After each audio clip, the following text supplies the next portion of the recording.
I think that the pure idea of secondary education was as a preparation both for life in terms of getting a job, but also preparation for possible entry into tertiary education.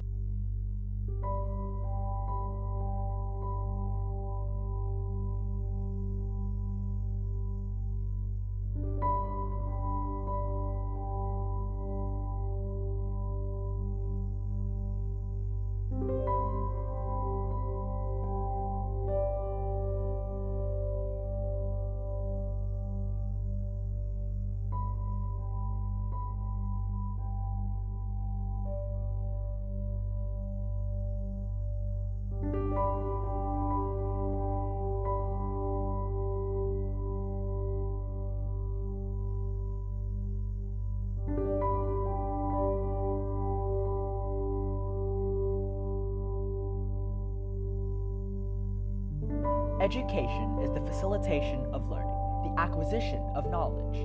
The issues that surround the education system are wide-ranging and pervasive. The questions that surround the notions of education are often forgotten with the increasing industrialization and standardization of the education system. From the issues that will be discussed to the potential solutions presented, you will be able to see the underlying problems within. This is a case for change. Education is supposed to provide us with the tools and the means to adapt and survive in the real world.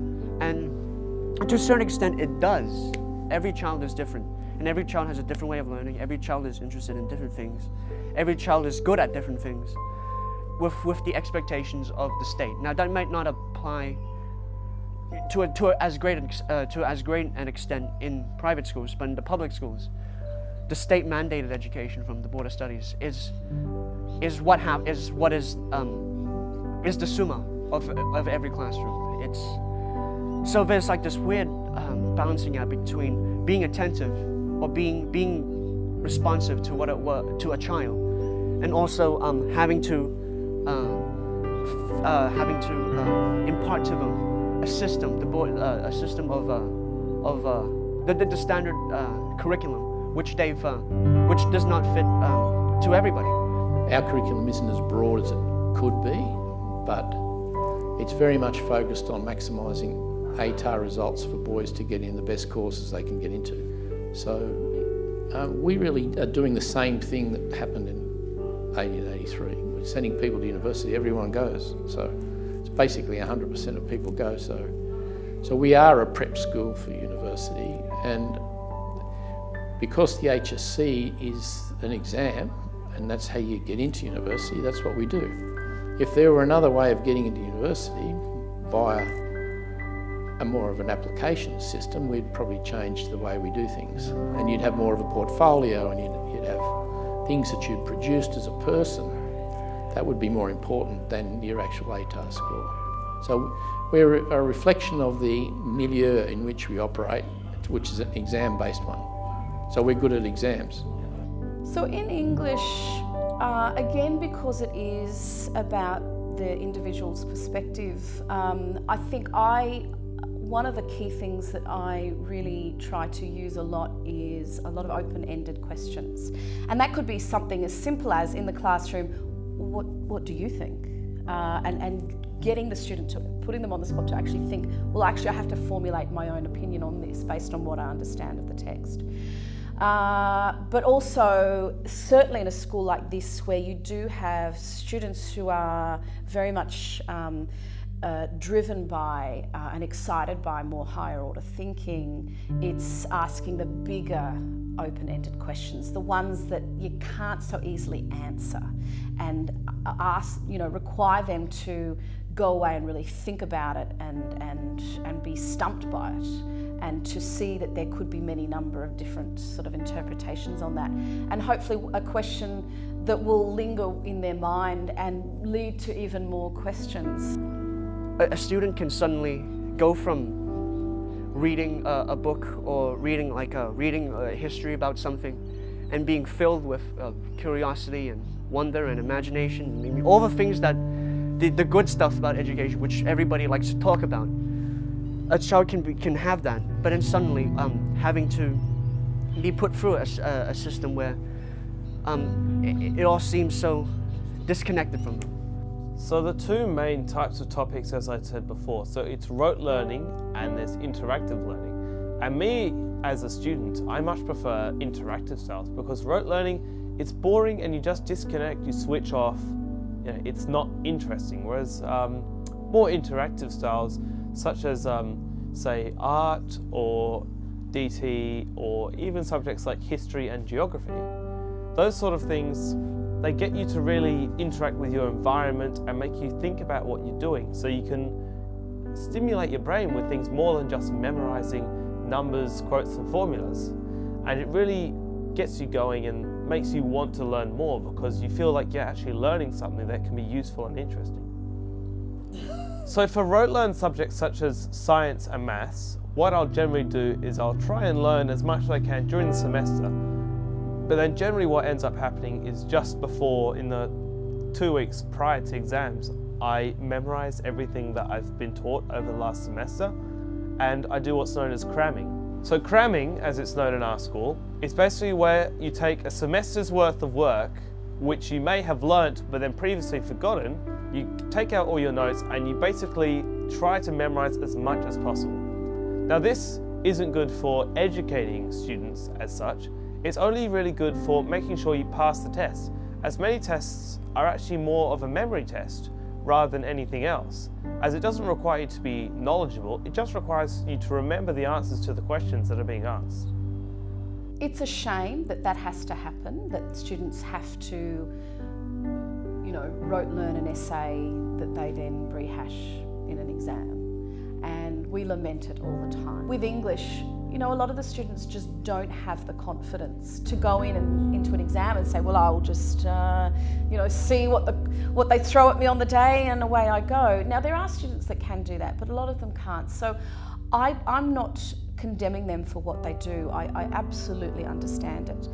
However, I think it comes back to that idea of confidence in formulating their own view. And that's what I've sort of been saying all along, is that they don't trust themselves. I think there is a general sort of misconception amongst the students at this school that because they are at Sydney Boys, because they're at this school, that therefore they have a love of learning, or they're very motivated and they're all going to work really hard, and that there's something, you know, that they're machines. And when that all comes unstuck is when the human emerges, and there are a lot of students at this school who very quietly struggle with the extraordinary pressure on them, and just even this sense that they must be on that, being that funnel towards the HSC and that ATAR. But increasingly I'm seeing students, or noticing students, not to say that there's more of them, I'm noticing students in my classes who are actively questioning that system. As to what's happening in school, in classrooms where people are bored, they're bored because they think they can learn everything that the teacher's going to tell them by Googling it or something. So they don't need to listen to what they're doing. So that's why we need to have a lot more activities in classes. We've got to be doing stuff. But even then, kids would try and play games and mess around, because back in the day when I went to school, people would have other kinds of books inside the textbook or something like that if they were bored with it. So you can't guarantee that every kid's going to like every subject. But I can certainly see when kids do love them because they put the time and effort into them, and you can see when they don't because they won't put any time and effort in them. So it's partly the fact that they've got to be exposed to a certain curriculum.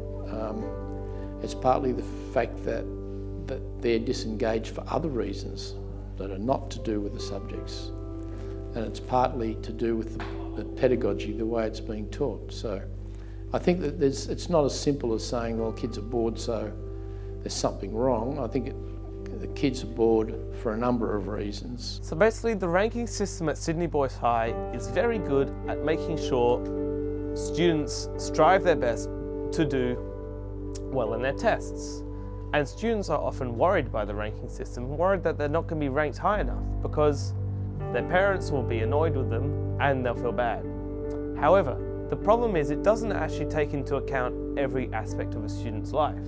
A student may do no co-curricular activities, no sport, no debating, no chess, etc., and only just study and do coaching to make sure that they get fantastic exam results and get a very good rank.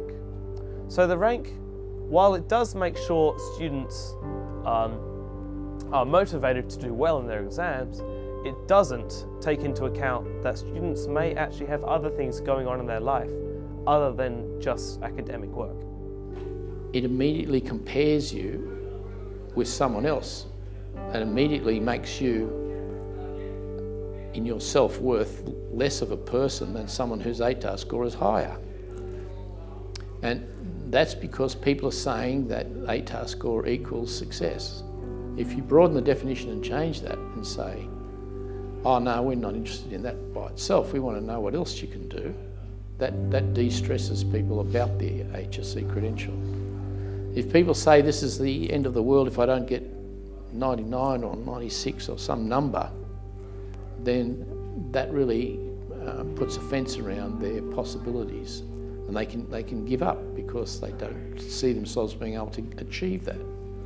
I do think that we are slowly making some changes that will be beneficial, and I'm very strong on dispositional teaching and making thinking visible, and I think if we see more process-based teaching in classes, there'll be less boredom. What's wrong with the education system is that it's taught in a very backwards way. Like, it hasn't really progressed all that fast since it was first introduced in the 1800s or whatever. Like, when it was first conceived of, it was during the Industrial Revolution, right? And back then, you take children by their age, you place them in classes, you teach them things, and then you examine them. Well, things have moved on from there. Like, if you had a shop where it sold goods based on how old they were, that'd be a very silly way of categorizing them. You should be categorizing goods in a shop by what they're like. So you put the vegetables with the vegetables, you put the appliances with the appliances, you put the frozen things with the frozen things, so on and so forth. So why don't we do that in schools? Why do we grade people by their age? Shouldn't we be doing it by interests or how they like to learn, or there's so many different things we could be categorizing people on. Why do we do it by age?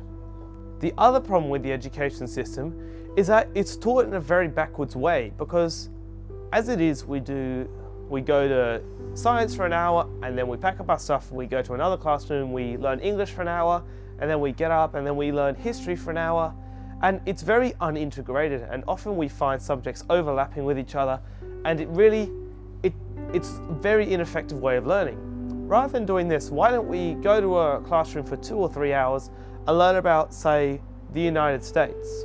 There, we could learn about currency, which covers maths, or we could learn about their GDP, which also covers maths and a bit of geography, and then we could learn about the politics, which covers things like commerce and business studies, and you could learn about the history of the United States, which of course covers history. And there are just so many different topics which you could learn about all under one big umbrella subject. And doing this, it'd be a lot more relevant because you'd be learning about real life situations. But it'd also be more interesting and a better use of time because you wouldn't have subjects overlapping unnecessarily, and you wouldn't spend your time moving around room to room so you can learn about one subject for an hour. It's unfortunate that from things like staffing that they shouldn't be doing it this way, and they should ease up a little bit on curriculum, particularly in the junior school, so that people can do anything they like. They shouldn't be worried so much about indicative hours and all that sort of thing.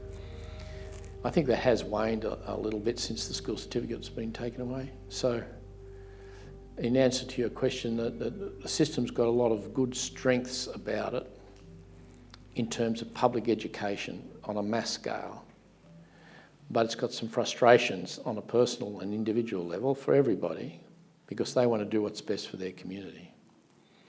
And there's a tension between those two things, but to be fair, the department allows as much autonomy as it feels it can. I'd like to try and get away from reliance so much on content and move it towards process. It's easy in the sense that it only requires a single transaction, so to speak. It only requires that the fact X or fact Y be shown, understood, and able to be able to be retention basically, able to and you have the retention to redo part A and part B of seeing it and understanding it. But I think another reason why we do it, it's because it could be tradition.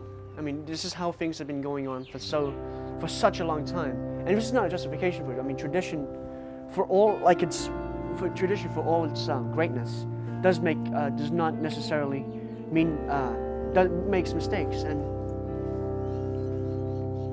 I think this way of learning of cramming of cramming in assorted bits of facts and figures. It's been going on for quite a very long time, since the days of the English boarding school. So as it stands, currently, high school is used as a stepping stone for university. Students aren't really worried about what happens in high school, more as making sure that they get the right results in high school so that they can get the right degree at university, so that they can get a job. So people aren't really worried about doing well in high school so that they can have a good education. They're only worried about it so that they can get into the right university and get their top choice in subjects at a higher level of education. It's an incredibly intellectual and creative job, probably more so than any of the other jobs I've had, which have also been, intellectual and creatively challenging. This one is definitely more so. I work with amazing people, the most extraordinary group of people I've ever worked with. It's a very collaborative job. We do so much together. We share ideas, and I love that aspect of it. I think I love the kind of the chaos of a boys' high school. It's a really good fit for me. I love that sort of high energy noise of the students. It's really, when I go on holidays, there's this sort of bizarre absence, really. It's very strange, and I know that a lot of teachers say this. When we come back on the first day and we're just doing professional development, it's all very quiet, and there's always this nagging sense I have of, why am I here again? And then the next day the students arrive and it's like, oh, that's why I'm here again. Everything must always adapt to its times. Education is no exception. However, change is always contingent on human actors. And so you who benefits from education, you who will shape the future, must change it for the better.